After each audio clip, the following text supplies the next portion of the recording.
बिना हिंदी सोचे इंग्लिश कैसे बोले। आप बहुत सारे वीडियोस देखते होंगे और समझ में ही नहीं आता होगा कि वीडियो देखने के बाद भी कोई गुरु मंत्र हाथ ही नहीं लगता। Hello friends, welcome to English voice classes. आप सभी का इंग्लिश वॉइस क्लासेस के इस इंपॉर्टेंट वीडियो में बहुत बहुत स्वागत है।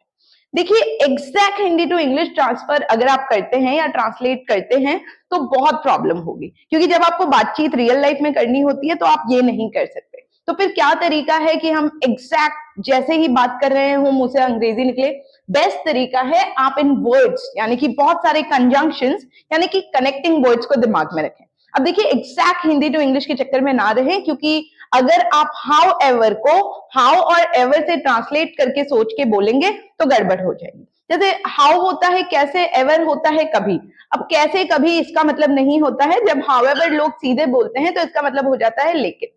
अब देखिए, मैं ऐसे ही बहुत सारे कंजंक्शंस यानी कि कनेक्टिंग वर्ड्स। अब जब मैं कंजंक्शन कहूं तो बिल्कुल कंफ्यूज मत होइएगा, ये दो सेंटेंसेस को कनेक्ट करते हैं। यानी कि अगर आज आप इस वीडियो को देखते हैं और इन चुने हुए कंजंक्शंस यानी कि कनेक्टिंग वर्ड्स को सीखते हैं एग्जांपल्स के साथ, तो विश्वास मानिए बहुत बार आपको हिंदी से पहले सोच के इंग्लिश में बोलने की जरूरत नहीं पड़ेगी।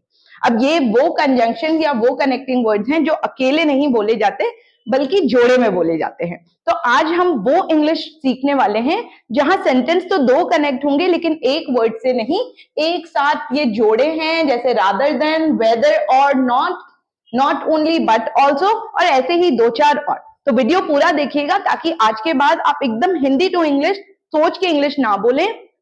Not only but also, hardly, when, इनको मिक्स करके सिचुएशन समझ के एग्जैक्टली बोल दे कि ठीक है इसका ये मतलब है। तो चलिए, सबसे पहला कनेक्टिंग वर्ड कंजंक्शन जो जोड़े में है और आपको बिना हिंदी सोचे इंग्लिश बोलने में मदद करेगा वो है नॉट ओनली बट ऑल्सो। अब देखिए, नॉट ओनली बट ऑल्सो का मतलब होता है ना कि केवल ये बल्कि ये भी। अब रियल लाइफ में जब हम कहते हैं ना कि यार देखो, वो मेरा दोस्त ही नहीं है बल्कि भाई भी है, या वो सिर्फ मेरा भाई नहीं है बल्कि दोस्त भी है, तो ऐसे सिचुएशंस को आप बिना ट्रांसलेट किए दिमाग में रखिए। आप पहले बोलेंगे not only, he is not only my brother but also my friend. तो जब आप 10-12 सेंटेंसेस बोलते जाएंगे या दिमाग में सुनते रहेंगे तो आपको हिंदी टू इंग्लिश ट्रांसलेट करने की जरूरत नहीं है। The food is not only delicious but also economic. आप किसी रेस्टोरेंट में गए, उसको बोल रहे हैं खाना सिर्फ स्वादिष्ट ही नहीं है बल्कि उनके रेट्स, उनकी प्राइस भी बहुत अच्छी है। This video is not only interesting but also very important. तो ये जो वीडियो है ये सिर्फ बहुत इंटरेस्टिंग ही नहीं है बल्कि बहुत इंपॉर्टेंट भी है। तो नॉट ओनली बट ऑल्सो, ना कि केवल ये बल्कि ये भी। तो ये ही नहीं बल्कि ये भी को बोलने का बेस्ट तरीका है नॉट ओनली बट ऑल्सो। अब बार बार बोलिएगा तो एग्जैक्ट हिंदी टू इंग्लिश करने की जरूरत नहीं कि मैम नॉट ओनली, सिर्फ नहीं, बट, लेकिन, ऑल्सो भी, ऐसे ना करें, ठीक है। चलिए, तो फर्स्ट कंजंक्शन जो जोड़े में है बिना हिंदी टू इंग्लिश ट्रांसलेट किए आपको बोलने में क्या मदद करेगा, सिर्फ यही नहीं बल्कि ये भी। सिर्फ मौसम ही बेकार नहीं है बल्कि मेरा मूड भी खराब है। So not only the weather but also my mood is off, ठीक है। चलिए, नेक्स्ट है हार्डली वेन। अब देखिए, हार्डली, अगर आप खाली हार्डली हम कब बोलते हैं, हम हार्डली बोलते हैं कि नाम मात्र, यार हार्डली मेहनत की उसने। तो हार्ड सख्त होता है पर हार्डली का मतलब हो जाता है बिल्कुल ना के बराबर। चाय में हार्डली चीनी डालते हैं वो लोग, वो हार्डली इंग्लिश बोलता है, वो हार्डली कोशिश करता है। लेकिन जब ये जोड़ा एक साथ बोला जाता है तो हार्डली के साथ वेन लगते ही इसका मतलब हो जाता है यार मुश्किल से तभी। जैसे हम कहते हैं ना, बस बैठा ही था तभी गेस्ट आ गए। So you would say, hardly I had sat when the guest arrived. या बस निकला ही था बारिश हो गई।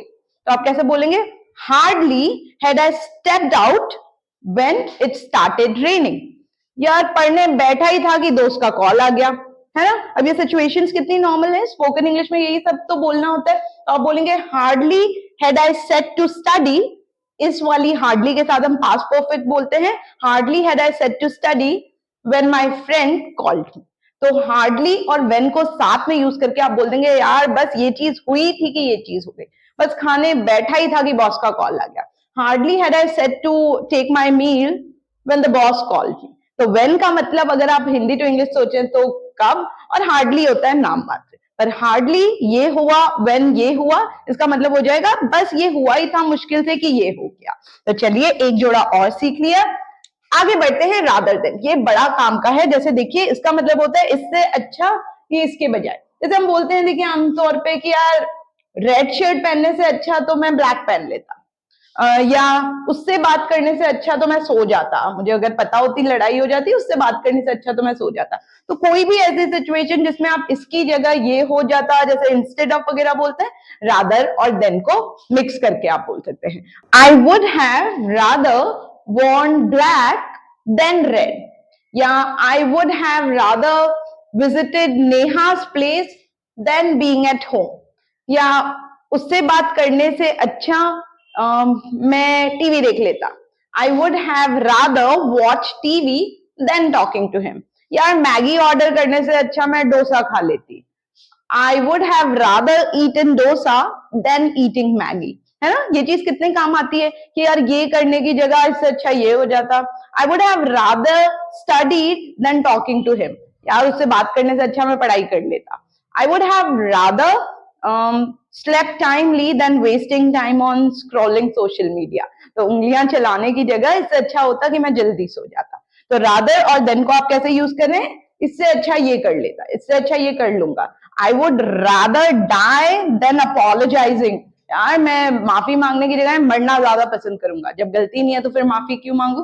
तो ये वाला रादर और देन को मैंने खूब सारे सेंटेंस बता दिया। अब अगली बार जब कोई बोले I would rather apologize than line, झूठ बोलने से अच्छा है कि मैं माफी मांगू, तो ये भी आई होप अब बिल्कुल क्लियर है। इससे अच्छा मैं ये कर लूं, इससे अच्छा मैंने ये कर लिया होता, वो किसी भी टेंस में हो, पर रादर और देन का ध्यान रखिएगा। अब देखिए अगला है ईदर और या नीदर नॉर। अब इसके दो प्रोनाउंसिएशन होते हैं, अगर आप आइदर और बोलते हैं वो भी सही है, नाइदर नॉर बोलते हैं वो भी सही है। अब ये दोनों बहुत सिंपल है पर बहुत काम आते हैं। आइदर और या ईदर और होता है या तो ये या ये बहुत सिंपल है, हिंदी सोचने की जरूरत नहीं है, क्योंकि ईदर के अगर आप हिंदी के मतलब करें तो बहुत होते हैं, दोनों भी होते हैं, सारे भी होते हैं, ईदर वन भी होता है। पर ईदर और को जब हम साथ बोलेंगे इसका मतलब हो जाएगा या तो ये या ये। ईदर स्लीप और स्टडी, या तो सो जाओ या पढ़ाई करो। Either Neha will help you और स्नेहा विल। अब देखिए या तो ये या ये। Either she is a dancer और शी इज अ सेलिब्रिटी, या तो वो डांसर है या फिर कोई सेलिब्रिटी है। तो या तो ये या ये के लिए क्या है, ईदर और या आइदर और, दोनों प्रोनाउंसिएशन ठीक है। आपके मुंह में जो सेट है आप बोल सकते हैं। जैसे मैं ईदर और ज्यादा बोलती हूँ, पर मुझे पता है आइदर और भी बोला जाता है। अब वैसे ही मान लीजिए मना करना है, ना तो ये ना ये। अब ये तो पॉजिटिव के लिए था, या तो ये या ये। अब मैं कहूंगी यार ना ही वो सेलिब्रिटी ही है ना ही पॉपुलर है, तो मैं बोलूंगी neither is he a celebrity nor is he popular, या nor he is popular. Neither I am going to wear white nor black, ना ही मैं ब्लैक पहनने वाली हूँ ना white. Neither I like Ravi nor Rohit. अब मैं रैंडम नाम लेती हूँ, रवि रोहित मेरे फ्रेंड्स हैं, ये बस रैंडम नाम मेरे जुबान पे आया तो मैंने कह दिया। Neither I like summers nor winters, I like monsoon, ना तो मुझे ये पसंद है ना ये। तो ये रहेगा ठीक, या तो ये या ये, ईदर और, नीदर नॉर, ना तो ये ना ये। अब देखिए इसके बाद वेदर और नॉट। अब देखिए WEATHER वेदर होता है मौसम, पर वेदर और नॉट का मतलब होता है भाई चाहे या ना चाहे। अब ये बहुत इंपॉर्टेंट है, वेदर और नॉट के बिना बहुत बार आप ऐसे सेंटेंसेस बोल ही नहीं पाएंगे। जैसे जब आप बोलते हैं यार चाहे हो ना हो, है ना, ये करो ना करो, भाई मैं तो आइसक्रीम खाऊंगी चाहे तुम खाओ ना खाओ। तो exact word to word Hindi to English बोलने की जगह आप दिमाग में बैठा ले, जब भी आप सामने वाले को ऐसी सिचुएशन बता रहे हैं कि भाई ऐसा हो ना हो, मैं तो ये चीज करूंगा, तो आप बोलेंगे I am going to eat ice cream whether you eat it or not. I am going to sleep early whether you're sleeping or not, मैं तो जल्दी सोने वाली हूं तुम चाहे सो ना सो। मैं तो फॉर्म फिल करने वाला हूं या करूंगा चाहे तुम करो ना करो। I am going to fill the form whether you are going to fill it or not. मैं उसको विश कर दूंगा भले ही वो मुझे विश करे ना करे मेरे बर्थडे पे। I'll wish her या him whether he'll wish me or not। तो whether or not is भले ये हो ना हो, बारिश तो होगी चाहे तुम चाहो या ना चाहो। It will rain whether you like it or not। जिंदगी में मिरेकल होते हैं, भले ही तुम विश्वास करो या ना करो। मिरेकल्स क्या होते हैं? मिरेकल्स होते हैं चमत्कार। तो मैं कहूंगी of course miracles take place in life whether you believe it or not. आप विश्वास करें या ना करें, जिंदगी में ऑफ कोर्स मिरेकल्स होते हैं, बस आपको भरोसा रखना होता है कि मेरे साथ सब अच्छा होगा। तो वेदर और नॉट भी क्लियर है आई होप। और आज का लास्ट कंजंक्शन यानी कि कनेक्टिंग वर्ड जो अच्छे अच्छे सेंटेंसेस में आपको बोलने में मदद करेगा बिना हिंदी टू इंग्लिश सोचे, वो है द मोर दी मोर। अब देखिए ये आपको लग रहा होगा दी मोर कैसे यूज करें। हम जैसे बोलते हैं जितना ये करता गया उतना ये होता गया। अब जैसे देखिए दी मोर में कोई क्रिया आएगी, जैसे जितना मैं पढ़ती हूं उतना मेरी नॉलेज बढ़ती है। तो मैं कैसे कहूंगी इसको? The more I study the more I gain knowledge. अब यहां बहुत बार ये दूसरे वाले मोर की जगह अगर कोई एडजेक्टिव है जिसमें मोर नहीं बोला जाता तो आप ईआर लगा के बोलेंगे। जैसे देखिए जितनी मैं प्रैक्टिस करता हूं उतनी बेहतर मेरी इंग्लिश होती जाती है। तो आप बोलेंगे the more I practice the better my English gets. अब यहां the more better I speak नहीं बोलना है, बेटर मतलब ही होता है इससे ज्यादा। तो जितनी आप एक्सरसाइज करते हैं उतने स्ट्रांग आप होते जाते हैं। तो मोर स्ट्रॉन्गर नहीं बोलेंगे। The more you work out, the more you exercise, the stronger you start getting, the stronger you get, the stronger you become. जितना आप एक्सपीरियंस गेन करते हैं लाइफ में आपका कॉन्फिडेंस उतना बढ़ता जाता है। तो जितना उतना, तो बस आप क्या करेंगे? The more experience you gain in life the more confident you start getting. ठीक है, जितना आप मेरे वीडियोस देखेंगे उतना इंग्लिश बोलने में आपको मदद मिलेगी। The more you watch my video the more help you'll be getting in speaking English. तो आई होप दी मोर ये कौन सा मोर है आपको पता लग गया। ज्यादा नहीं है इसका मतलब, जितना ये होगा उतना ही वो होगा। जितना आप लोगों की मदद करेंगे उतना ही लोग आपकी मदद करेंगे। The more you help people the more will people help you. तो क्लियर था? तो देखिए अब इसको एग्जैक्ट हिंदी टू इंग्लिश ना सोचे, मैंने सिचुएशंस आपको समझाई हैं। सिचुएशंस एकदम से सोच लें कि मैं किसी को ये बोल रहा हूं, है ना? जितना तुम मेरे लिए करोगे उतना ही मैं तुम्हारे लिए करूंगा। The more you do for me the more I am going to do for you.